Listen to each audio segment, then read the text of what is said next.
సిరిపురం అనే గ్రామంలో ఆనందనే యువకుడు ఉండేవాడు. అతను తెలివైనవాడే కాని కొన్ని అలవాట్ల వల్ల ఇతరుల ముందు తన విలువను కోల్పోతుండేవాడు. అతను చిన్న విషయాలకు కోపపడేవాడు, నిర్లక్ష్యంగా మాట్లాడేవాడు. తన సమస్యలను అందరికీ చెబుతూ బాధపడేవాడు. ఒకరోజు గ్రామ పెద్ద అయిన రాఘవయ్య ఆనంద్ను పిలిచి ఇలా అన్నాడు. ఆనంద్, నీకు మంచి భవిష్యత్తు కావాలంటే కొన్ని అలవాట్లను మార్చుకోవాలి. నీ విలువను పెంచుకోవడానికి కొన్ని సూత్రాలు పాటించాలి. ఆనంద్ ఆసక్తిగా విన్నాడు. రాఘవయ్య చెప్పిన సూత్రాలు ఇవే. 1. ఎప్పుడూ బిజీగా ఉండు. బిజీగా ఉన్న వాళ్లకి ఎప్పుడూ విలువ ఉంటుంది. ఖాళీగా ఉంటే చులకన అవుతారు. 2. అతిగా కోప్పడడం, చిరాకు పడడం, అరవడం లాంటివాటి వల్ల ఇతరుల ముందు విలువ కోల్పోవడమే కాకుండా నవ్వుల పాలు అవుతారు. 3. ఎదుటివారితో మాట్లాడేటప్పుడు వారి కళ్ల వైపు సూటిగా చూస్తూ మాట్లాడండి. అలా కాకుండా మాట్లాడుతూ కిందకు చూడడం, పక్కకు చూడడం వల్ల అది మీలో భయం, బెరుకు ఉన్నట్లు ఎదుటివారికి తెలుస్తుంది. దానివల్ల మీ విలువ తగ్గుతుంది. కన్నుల్లోకి సూటిగా చూడడం వల్ల మీలో ఆత్మవిశ్వాసం, ఉందాతనం కనిపిస్తుంది. 4. అర్థం కాని విషయాలను అడిగి తెలుసుకో. అలా కాకుండా మొహమాటపడితే దాని గురించి తెలియక తప్పుగా మాట్లాడుతావు లేదా మౌనంగా ఉండిపోతావు. దానివల్ల కూడా నీ విలువ తగ్గుతుంది. 5. కష్టమైన పనులను చేయడానికి వెనుకాడవద్దు. కొత్తదనం కోరుకునేవారు గౌరవించబడతారు. 6.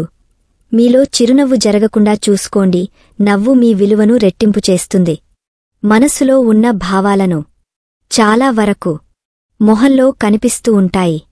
మీలో చికాకు, కోపం, అసహనం లాంటివి ఏమున్నా కాని ఎదుటివారి ముందు చిరునవ్వుతో కనిపించినప్పుడు మీకు మంచి విలువ ఉంటుంది. 7. ఎదుటివారిని ఆకట్టుకునేలా మాట్లాడండి. మన మాట తీరును బట్టి ఎదుటివారు గౌరవిస్తారు. కఠినంగా, చిరాగ్గా, కోపంగా మాట్లాడడం వల్ల విలువ ఉండదు. 8. ప్రతి ఒక్కరూ మిమ్మల్ని గౌరవిస్తారు. అవసరం లేని పనులు, జీవితానికి పనికిరాని పనులు చేయకండి. మీ సమయం వృధా అవుతుంది. ఖాళీగా ఉన్న వాళ్లకు, సమయం వృధా చేసే వాళ్లకు బయటవాళ్లే కాదు, ఇంట్లో వాళ్లు కూడా విలువ ఇవ్వరు. 9. నిన్ను పట్టించుకోని వారికోసం, నీ అవసరమున్న సహాయం అడగని వారికోసం నిన్ను అవసరానికి వాడుకొని నీ గురించి పట్టించుకోని వ్యక్తుల కోసం నీ విలువైన సమయం వృధా చేస్తూ కాలక్షేపం చేయకు. దానివల్ల నీకు విలువ ఉండదు. నీకు ఎవరైతే సమయం కేటాయిస్తారో, నిన్ను ఎవరైతే గుర్తించి గౌరవిస్తారో, ఎవరైతే నీకు సహాయం చేస్తారో అలాంటి వారికోసం నీ సమయం కేటాయించడం వల్ల నీకు విలువ ఉంటుంది. 10. ఎదుటివారి ముందు మీ బాధల్ని చెప్పుకుని కన్నీళ్లు పెట్టుకోకండి. దానివల్ల మీ సమస్య తీరకపోవడం, వారి దృష్టిలో మీరు బలహీనంగా కనిపించి చులకన అయిపోతారు. మీ బాధలు చెప్పుకోవాల్సిన పరిస్థితి వస్తే మీకు సహాయం చేస్తారు, కష్టం తీరుస్తారు అన్న నమ్మకమున్న మీ శ్రేయోభిలాషుల ముందు మాత్రమే చెప్పుకోండి. 11. మీ వ్యక్తిగత రహస్యాలను బయట వ్యక్తులతో పంచుకోకండి. మీ రహస్యం మిమ్మల్ని దాటి మరొకరికి చేరినప్పుడు ఇంకా మీ ఆధీనంలో ఉండదు. ఒకరి నుండి మరొకరికి చేరిపోతూ ఉంటుంది. దానివల్ల విలువ తగ్గిపోతుంది. నీ సమస్యలు నీకే తెలుసు. వీలైనంత వరకు స్వయంగా పరిష్కరించుకో. 12. నిన్ను నువ్వు తక్కువగా భావించుకుంటూ ఎదుటివారి ముందు బాధపడకు. నిన్ను నువ్వు నమ్ము. నిన్ను నువ్వు గౌరవించుకో. నీమీద నీకే గౌరవం లేనప్పుడు ఇతరులు నిన్ను ఎలా గౌరవిస్తారు?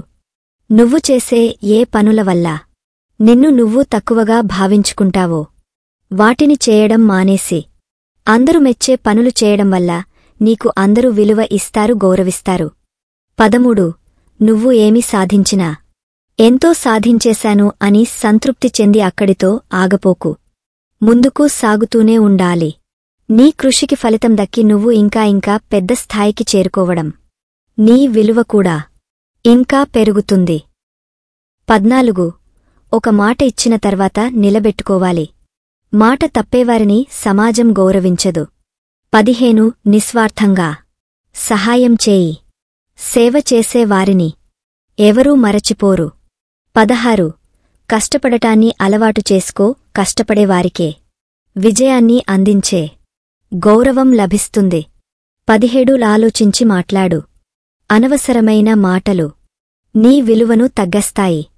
18 నీ సమయాన్ని సద్వినియోగం చేసుకో. సమయాన్ని వృధా చేయకుండా ఉపయోగించుకోవాలి. 19 ఎప్పుడు నేర్చుకునే మనసుతో ఉండు. నిరంతరం కొత్తవి నేర్చుకోవడం నీ విలువను పెంచుతుంది. 20 తప్పులను ఒప్పుకోవడానికి సిద్ధంగా ఉండు. పొరపాట్లు జరగడం సహజం. కాని వాటిని ఒప్పుకుని మార్చుకోవడం గొప్పతనం. ఆనంద్ వీటిని పాటించడం ప్రారంభించాడు. కొద్ది రోజుల్లో అతని కోపం తగ్గపోయింది. అతను మంచిగా మాట్లాడడం నేర్చుకున్నాడు. ఆ రోజునుంచి ఆనంద్ సిరిపురం గ్రామంలోని యువతకు ఆదర్శంగా మారిపోయాడు. మంచి అలవాట్లు మన విలువను పెంచుతాయి. మీరు మారితే మీ విలువ పెరుగుతుంది. ఇటువంటి మంచి వీడియోస్ కొరకు మా ఛానల్ని ప్లీజ్ లైక్, షేర్, సబ్స్క్రైబ్ చేయండి. మరిన్ని వీడియోస్ కొరకు మాకు ఇన్స్పిరేషన్గా ఉంటుంది.